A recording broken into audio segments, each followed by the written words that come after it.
This is the Vancouver Museum, Planetarium, and Space Center. Looks as modern as tomorrow, and yet it was built in the 1960s. Still looks great today.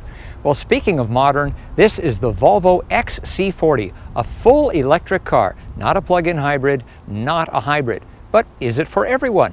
Let's find out today on Family Wheels.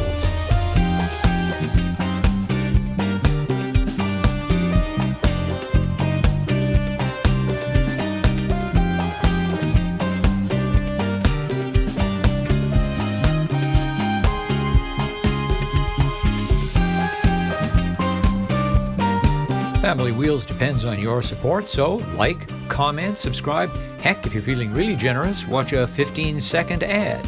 It all helps support the program. There is a largely unnecessary focus on range when thinking about going electric.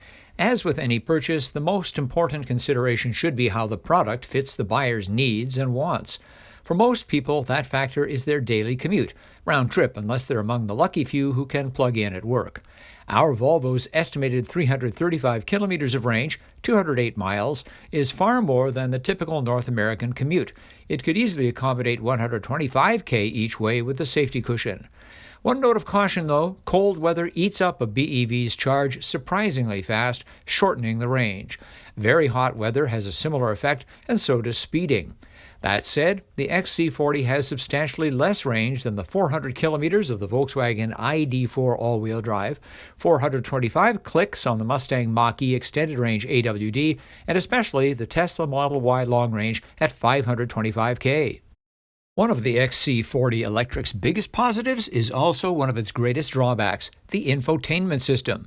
Volvo is the first automaker to partner with Google to integrate its apps and services with the vehicle, and this is the first model to get them.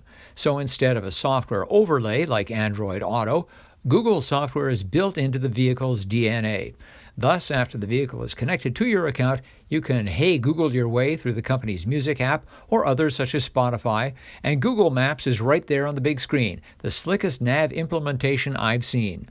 But if you're an Apple user, forget it, as the system is next to useless for people who live in the Appleverse. Volvo tells me it hopes to have Apple CarPlay properly integrated in the near future.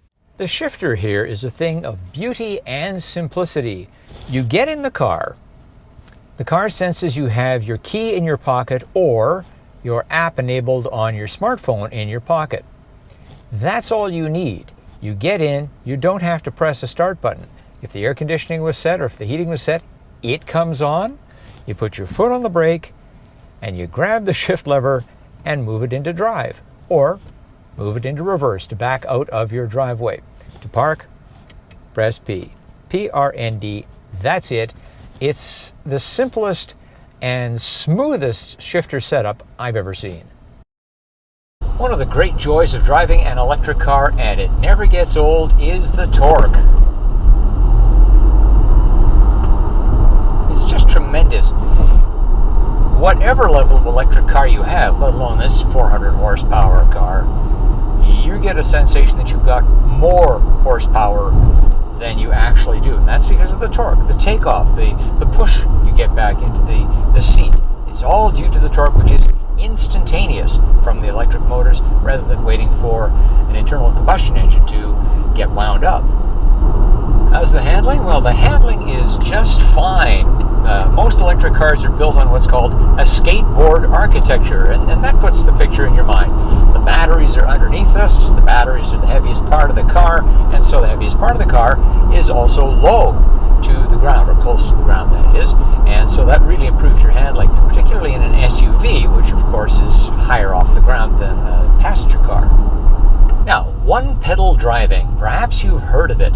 This is where the regenerative aspect of the electric car is amped up so that you don't have to basically use the brakes, or hardly at all. So we come up to a stop sign, and I take my foot off the accelerator. That's it, we're stopped at the stop sign. In addition, we also have what amounts to brake hold. I'm a big fan of brake hold. This car doesn't technically have brake hold where you switch it on and then it holds the brakes at a stoplight or a stop sign. The only way to get that is by having one pedal drive engaged.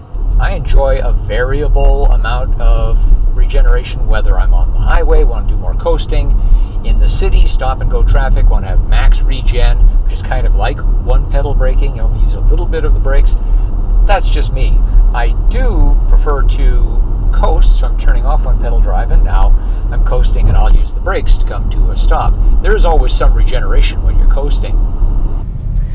Another thing that never gets old in an electric car, and I don't know why companies don't promote this more, is the quiet.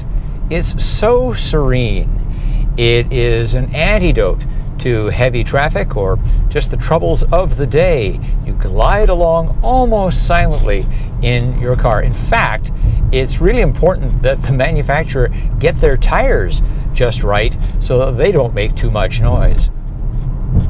The turning circle on this thing is amazing. I recently drove a Mini and it couldn't turn around in as small a space as this.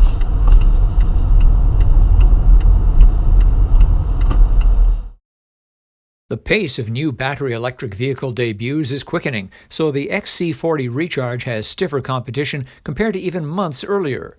The previously mentioned Mustang Mach-E and Tesla Model Y, with options similar to our high-spec Volvo, are within about $1,000 of this vehicle plus or minus.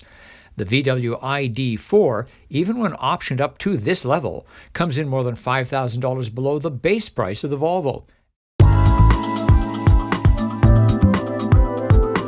3 bags of groceries, a backpack, and a stroller. That's the standard cargo here at Family Wheels. Let's put them in the back of our electric Volvo.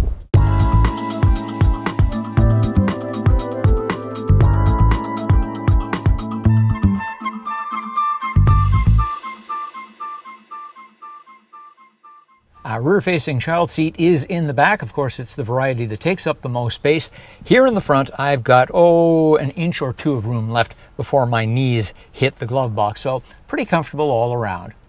There's a decent amount of room in the rear seat. The driver's seat in front of me is set up for me, 5'11", 180 centimeters tall, and I've still got lots of room in front. My feet are not touching the seat in front of me. However, there is one shortcoming, and that is the cushion. It should be longer. Underneath the main cargo area is a small compartment. It includes a cable for plugging the car in, either to 120 volts or it has an adapter for 240 volts. And because there's no engine, there's a trunk up front, a frunk. It's got 1.1 cubic feet of space, or 31 liters. Small but useful.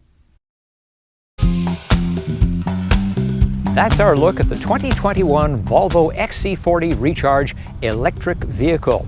What do you think? Leave a comment, subscribe, give us a like. I'm Richard Detman. See you next time on Family Wheels.